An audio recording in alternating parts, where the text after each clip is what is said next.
Hello दोस्तों, नमस्कार। आपका हमारे बीच चैनल में स्वागत है। और आज हम सीखेंगे डीटीएच सप्लाई को रिपेयर करना। तो पिछले वीडियो में इसके ओवरव्यू को हमने जाना था। आज हम इसके प्राइमरी सेक्शन के फॉल्ट और रिपेयरिंग के बारे में जानेंगे। तो हमारे पास ये एक डीटीएच सप्लाई है। तो दोस्तों, दी हुई जानकारी अच्छी लगे तो चैनल को लाइक और सब्सक्राइब ज़रूर करें। तो दोस्तों, यहाँ हमें एक डीटीएच सप्लाई दिख रही है और इसमें जैसा कि हमने पिछली वीडियो में बताया था कि इसके दो सेक्शन होते हैं। एक प्राइमरी सेक्शन होता है, एक सेकेंडरी सेक्शन। प्राइमरी सेक्शन वह होता है जिसमें हम सप्लाई देते हैं। तो यहाँ देखिए, आपको दो सेक्शन दिख रहे हैं। प्राइमरी सेक्शन जहाँ पे हम एसी सप्लाई देते हैं, और सेकेंडरी सेक्शन जहाँ से हमें आउटपुट प्राप्त होती है। तो ये देखिए, ये हमारा प्राइमरी सेक्शन है और ये हमारा सेकेंडरी सेक्शन है। तो इसके बैक साइड में देखिए प्राइमरी सेक्शन और राइट में सेकेंडरी सेक्शन है।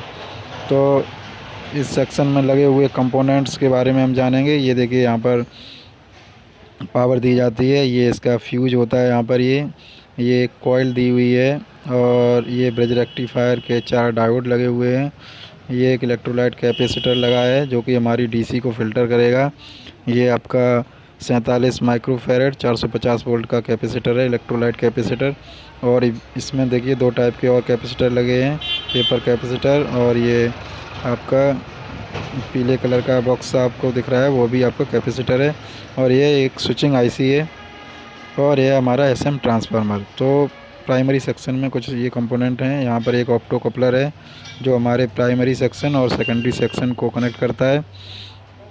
तो देखिए दोस्तों, ये इसका बैक साइड है। यहाँ ऑप्टो कपलर देखिए यहाँ पर है। और अब हम इसको देखेंगे किस प्रकार हम इसे टेस्ट करते हैं। तो दोस्तों, प्राइमरी सेक्शन में कोई भी फॉल्ट होगा तो आपको सेकेंडरी में बिल्कुल भी आउटपुट नहीं मिलेगी। जो भी हमें आउटपुट मिलती है 12 वोल्ट और 3.3 वोल्ट, 5 वोल्ट, कोई भी आउटपुट नहीं मिलेगी। तो इसका मतलब कि हमारा प्राइमरी सेक्शन में कोई फॉल्ट है। तो हम प्राइमरी सेक्शन को किस प्रकार टेस्ट करेंगे, तो मल्टीमीटर को हमें कंटिन्यूटी रेंज में सेट कर लेना है। और सबसे पहले आपको ये देखना होगा कि हमारा फ्यूज़ तो नहीं उड़ा हुआ है। फ्यूज़ आपका तभी इसमें फॉल्ट होता है। देखिए, ये हमारा यहाँ पर फ्यूज़ लगा हुआ है। सबसे पहले फ्यूज़ को टेस्ट करते हैं।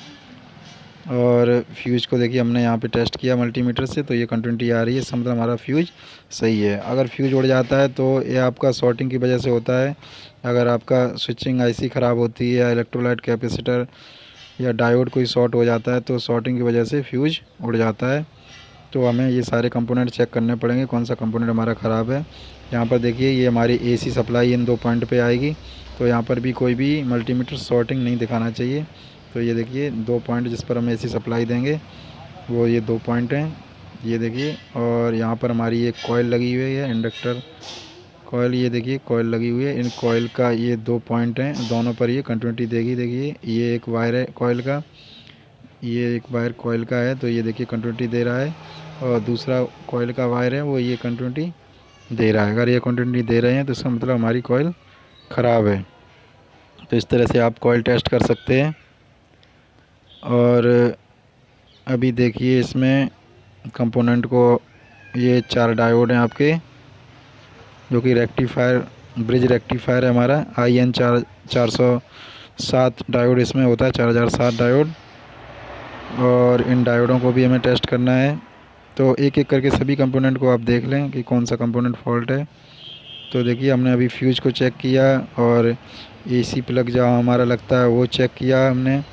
और अब हम चेक करेंगे इसमें लगे हुए ये कैपेसिटर को। देखिए कैपेसिटर, ये कोई भी शॉर्टिंग नहीं दिखाना चाहिए, यानी कंटिन्यूटी नहीं आनी चाहिए इस वाले कैपेसिटर पर। देखिए, इसमें कोई कैपेसिटर पर शॉर्टिंग नहीं आ रही है।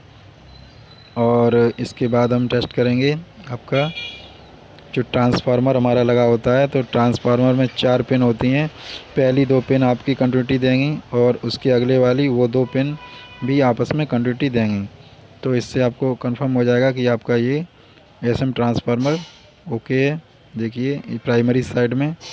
और यहाँ पर एक ऑप्टो कपलर है। ऑप्टो कपलर की 2 पिन यहाँ पर कनेक्ट होती हैं। तो ये भी एक तरफ से आपको रीडिंग देंगी और दूसरी तरफ से कोई भी रीडिंग शो नहीं करनी चाहिए, ना ही कोई कंटिन्यूटी आनी चाहिए। तो दोस्तों ये इसकी नॉर्मल सी टेस्टिंग होती है कंपोनेंट की, और अभी हम डायोड की टेस्टिंग भी करेंगे। और देखिए ये हमारे डायोड हैं, इसमें एक तरफ एनोड होता है, दूसरी तरफ कैथोड। तो एक तरफ से ये रीडिंग देगा और दूसरी तरफ से रीडिंग नहीं देगा जब आप मल्टीमीटर से टेस्ट करेंगे। तो देखिए अभी इसमें रीडिंग आ रही है, और हम प्रोब को जब चेंज कर लेते हैं तो अब रीडिंग नहीं आनी चाहिए। तो इस तरह से आपको चारों डायोडों को टेस्ट कर लेना है। कोई भी डायोड शॉर्ट होता है तो उस वजह से भी फ्यूज उड़ जाता है आपका, या आईसी में कोई प्रॉब्लम होती है तो भी आपका फ्यूज उड़ने का चांस रहता है, या कैपेसिटर आपका ख़राब होता है तो भी आपका फ्यूज उड़ जाएगा अगर शॉर्टिंग होती है तो यहाँ पे देखिए, यहाँ पे हमारे इलेक्ट्रोलाइट कैपेसिटर हमारा 47 माइक्रोफैरड का जो लगा हुआ है उसको टेस्ट करेंगे। तो देखिए ये एक तरफ से रीडिंग देगा, एक तरफ से रीडिंग नहीं देगा। कुल मिला के ये आपका कंटिन्यूटी नहीं देना चाहिए यहाँ पर। और जो भी कंपोनेंट आपको फॉल्टी लगे उसको सर्किट से निकाल कर भी आपको एक बार टेस्ट करना चाहिए, क्योंकि कभी कभी जो होती है रीडिंग, वो आपकी कंपोनेंट्स जो लगे होते हैं सर्किट में वो एक दूसरे से क्लियर उसकी रीडिंग आपको नहीं पता चलेगी बिना सर्किट से निकाले हुए। तो आप सर्किट से निकाल के भी इन्हें टेस्ट कर सकते हैं। तो दोस्तों ये हमारे प्राइमरी सेक्शन के कंपोनेंट्स थे जिनको हम मल्टीमीटर की मदद से आसानी से टेस्ट कर सकते हैं। और प्राइमरी सेक्शन के फॉल्ट को सही करने के बाद फिर आप सेकेंडरी सेक्शन पर जा सकते हैं। तो अगले वीडियो में हम सेकेंडरी सेक्शन के कंपोनेंट्स के बारे में जानेंगे और उनकी टेस्टिंग के बारे में भी जानेंगे। तो दोस्तों दी हुई जानकारी अच्छी लगे तो चैनल को लाइक और सब्सक्राइब ज़रूर करें, और हमारे चैनल पर बने रहें और अपने सुझाव हमें देते रहें। थैंक यू, धन्यवाद।